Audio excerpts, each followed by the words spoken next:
I remember that Tuesday morning like it was yesterday, even though, frankly, I'd prefer to forget parts of it. I pulled into the parking lot of my workplace, the old warehouse conversion where I do logistics and inventory for a mid-sized distribution company in suburban Ohio, clutching a cup of crappy diner coffee and thinking about nothing in particular. The shift change had just finished. I greeted Mark at the door with a nod. Mark is 6'2", army haircut, always in a t-shirt with some faded sports team logo. "Morning," I said. He muttered back. Annoying how he never smiles. But whatever. I hung my coat, punched in and settled in.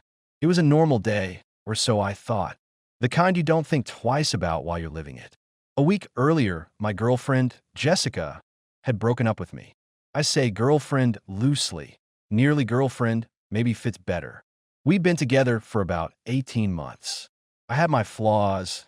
I didn't make much money. I wasn't ambitious in the way she wanted. I bought a cheap lottery ticket each week instead of investing in stocks or doing something real like she told me. In her view, I was coasting. She said it outright.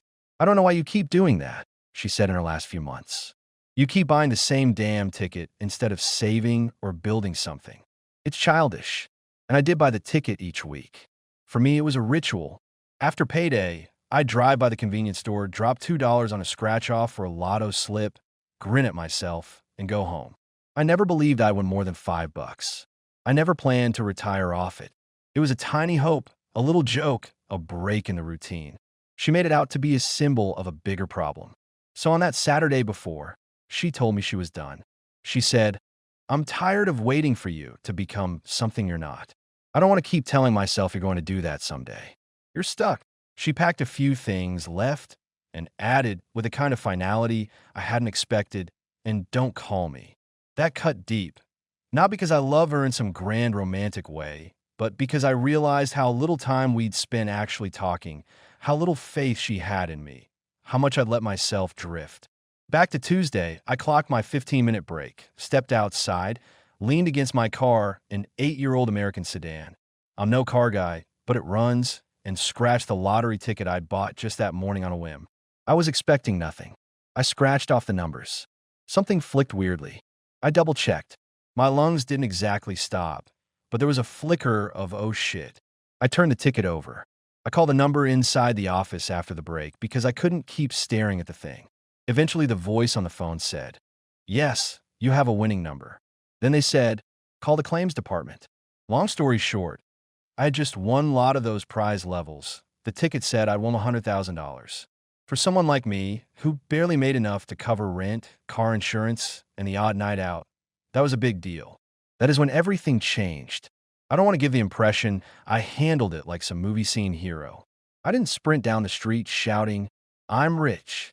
I sat in my car for 5 minutes, stewing, my hands inside my pockets. I waited. I thought, okay, this is real. Then I thought, what next? I drove back into work, trying to act normal. My coworkers asked about my weird grin. I said nothing. My mind was elsewhere. I watched the clock tick. At lunch, I told my buddy Sarah. In the break room, full of microwaved lunches and gossip. "Sarah," I said. She looked up from tearing open a sandwich. "So, I got the lotto thing." She paused. "What?" I handed her a crumpled ticket. "Don't freak.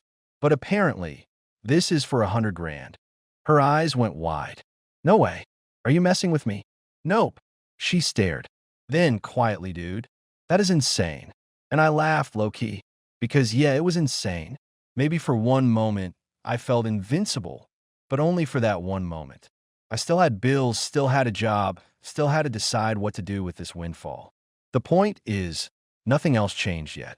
Life kept going. That evening, I went home. The house is small, older, in a quiet suburb. Not especially fancy. I made dinner, sat on the couch, flipped channels. I thought about Jessica. I thought about our conversations. Her telling me I didn't have a plan, I wasn't serious. I thought about how I felt when she walked out. A dull ache of maybe failure, maybe relief. I wasn't thrilled, but I recognized I was stuck. Then I got a message from her. I saw her name on my phone and froze slightly. "Hey, can we talk?" That was an understatement. I didn't respond. I left the phone lying on the coffee table. The next morning, I got another text. "I've been thinking. Maybe I was wrong." Would you meet for coffee? I'd already shifted to a new mindset, not one where I would dive into this, but one where I would evaluate what I actually wanted. I arranged coffee with her in a local cafe. Inexpensive little tables, people typing on laptops, barista behind the counter. She showed up, looking calmer, less manic than our last meeting, hair pulled back, a plain blouse. She seemed like someone who had thought things through. We ordered. I sipped black coffee, heavy, strong. She took a cappuccino. She started, I heard you won $100,000. Is it real? I said, yes, it's real. She waited, looked at me deliberately. That's fantastic. I'm happy for you. I raised an eyebrow. Thanks. A silence. Then she said, I know how I left things. I said I'd never come back. But now I'm thinking maybe I judged you too fast. Maybe you just needed time. Her voice was soft. I watched her eyes. I said, so now you think I'm suddenly worth it? She didn't smile. She said, no, not suddenly worth it. You've got resources now. You've got options. I think we could try again. I looked at her. That wee word felt heavy. I said, is that what this is about? She paused. Can you blame me? My laugh was quiet. You left. You said you were done. She nodded. Yes. And I was hurt. I was frustrated. But I changed. Her tone had sincerity. But something inside me tightened, call it recognition. I recognized the version of me she left. And I recognized how my win had shifted the power dynamic. Over the next several days, she texted, called, showed up around by chance at places she knew I'd be. One afternoon, I was stocking the fridge in the garage when she popped up at the door. Hey, she said. Drive you back? Thanks, but no thanks, I said. She slid inside anyway, looked at me. We need to talk. We sat. I told her, look, I won. I'm glad. It's good, but I'm still me. This ticket didn't turn me into someone else. She nodded. I know, but it shows you can have something going. You have luck. Why not build on it? I shook my head. Because the win doesn't erase the fact that you left when you thought I was a loser. Her face flickered. I felt like I had to move on. And you moved on. Yes. But now you want back in. Yes. And there it was. The shift. It felt less like she wanted me, and more like she wanted what I've got dash. I said so. She looked away. Maybe. But I do like you. I honestly do. I looked at her. If you did, you would have stuck around when I bought the tickets every week and made jokes about it. She exhaled. You make it sound so cynical. I shrugged. Call it realism. Work continued. Logistics, shifts, arrangement emails, broken pallets, coffee breaks. I walked past desks. I answer calls. In the evenings, I sat in my living room, staring at the tickets still framed in a simple stand I bought, staring at the check I'd gotten from the lottery commission after taxes, and thinking, okay, now what? I realized I'd never really planned to get rich. I just accepted the slip each week thinking, why not? It was a small thing, a distraction. That's it. Now it was real. Now I had to decide what to do dash. I met with a financial advisor friend of mine. I'll call him Dave. Dave owns a small firm. He looked at the numbers. You could pay off your car, you could set up a fund for retirement, buy a few index funds, maybe some small real estate investment. He said these things like he said them every day because he did. I listened. I said, I don't want to blow it. I don't want to end up in movies about lottery winners who lose it all. He nodded. Good. You've got time. Make thoughtful moves. In the meantime, I kept an eye on Jessica. Her texts kept coming. She said, I was thinking about us that night. I miss you. I said, okay. But I didn't commit. I didn't want to be naive. One evening, I invited my friend Sarah out for beers. We sat at a local bar. Nothing fancy. I had one pint. She had a glass of wine. We talked. You look different, she said. I shrugged. I guess I feel different. I'm not laughing every Monday morning remembering the ticket slip. But I'm still me. She nodded. Good. Promise me you won't change for her. I sipped my drink. I won't. She left for a reason. Sarah's eyes locked mine. Exactly. I smiled. I think you meant you shouldn't change for her. She laughed. Actually, yeah. That. Then came the moment I suppose I should call the turning point. Jessica phoned one morning. Can we talk this afternoon? I said yes, set the time. I knew what I was going to say, but I didn't quite know how. We met at the same cafe. She looked nervous. I ordered coffee. She looked at me and said, I've talked to someone, a counselor. I realize I may have blamed you for things that weren't your fault. I saw her eyes shift. I know I said you were a loser. I regret that. She paused. You didn't deserve that. At that moment, I felt something odd. Relief, sadness, confusion. I said, thank you. I appreciate you saying that. She leaned in. I'm not saying we have to get back together.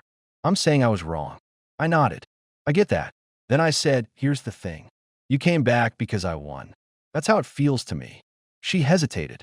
No, that's not the only reason. I said, maybe not only, but part of it. She looked down. Okay. I put my coffee down. I'll tell you what. I'm not ruling anything out, but I'm not going to start a relationship with you because of what you think I could give. I want to be with someone who was there when I was buying $2 tickets. Someone who believed in me when I wasn't on the front page. Her eyes flicked up. She nodded. I understand. I said good. Because I'm still me. The money doesn't change me. It may give me options, but it doesn't grant me a free ride into a relationship. She didn't speak for a moment. Then she said, if we start over, it would have to be from scratch. I sat back. I thought about what that meant. I said, maybe. The next week, she didn't text. She didn't call. I didn't reach out. I picked up a book, not something I normally did. I read about investing, about budgeting, about being smart with unexpected money. I met with Dave again, scheduled the car to be paid off. I started a modest index fund account. I paid off half of the car. I gave some to my sister for her wedding gift. I didn't buy a fancy watch or up my lifestyle dramatically. I decided to keep my job a while. The routine felt grounded. Then, one Friday evening, I got an email. Local newspaper had a piece titled Small Town Man Wins Big, $100,000 lotto. I saw my name in print. I saw quotes from the lottery spokesperson, from me, how I barely believed it, how I'd been buying tickets for years. The article mentioned how I planned to keep working. The article mentioned Jessica in passing. Former girlfriend said she wished him well. I read it and felt weird. There I was in the public. Friends at work asked. Mark, the guy with the army haircut, came over. So, saw you in the paper. Congrats, man. I nodded. Thanks. He said, gonna quit. I said, not yet. He raised an eyebrow. Good answer. One afternoon, my phone buzzed. Multimedia message. A screenshot of a social media post from Jessica's account. She'd posted a photo of her and me, old, dated, caption, miss those days. What a catch. I didn't comment. I didn't text her. I just watched. I recognized the feeling. Someone trying to step back in. A few days later, she messaged. Can we meet tonight? At my place. I thought about it. I had dinner plans with Sarah. I said, not tonight. I'm tied up. She replied, another time? I didn't write back. I shut the phone. I had dinner. I enjoyed a quiet evening. I played online poker with friends, just for fun. I went to bed. I woke up the next morning. Text. I hope you're well. I read thought. I'm good. I am okay. I respond. I am. You. She said, good. Then, if you ever want to revisit things. She put the ball in my court. I didn't respond immediately. Instead, I walked outside, looked at my car, drove to the grocery store. Bought some basics. I made myself dinner. I turned on the baseball game. The home team of our area, the Cleveland Indians, yes, I still call them by the old name, were playing. I watched for a while. I thought, life goes on. Then I made a decision. Not a dramatic one. One of those quiet, inward decisions. I texted Jessica back. I think you're a good person. I appreciate what you said, but I'm not ready to start anything new. I'm still figuring out me. I need some time. She replied, understood. We left it there. A week later, I got a job post at work. Someone quitting, promotion offered to me. I accepted. I'll be moving into a supervisory role, slightly higher pay. I felt grounded. I felt real. I kept the ticket in the frame. I kept the extra money in reserve. I didn't tell many people. I kept going to work. I kept helping pallets, counting inventory, training new hires. I still told the occasional joke. Look at me, big lottery winner, still pushing boxes. My coworkers laughed. One day, I bumped into Jessica at the store, grocery aisle 12. She had her cart. I had mine.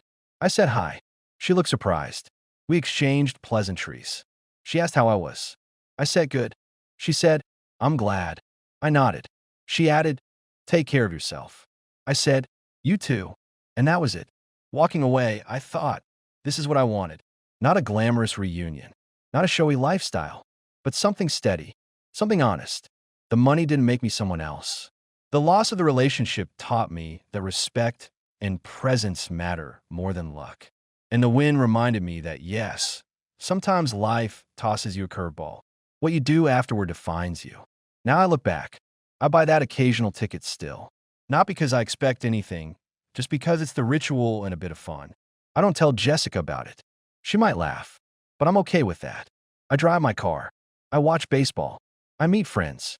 I show up at work. I pay bills. I feel comfortable in the skin of someone who lucked out, but didn't let the luck define him. So when people ask me, would you go back to her? I say, no, not because I'm stubborn, because I know what I want. And it wasn't what she left behind. I want someone who sticks around when the tickets are $2. And if she ever shows up again because of what I won, I'll invite her to take a seat in the stands. Because this ticket, this win, it gave me more than money. It gave me the clarity. And yeah, there was a moment, that Tuesday, when the world tilted. But the real change wasn't in the ticket. The real change was what followed.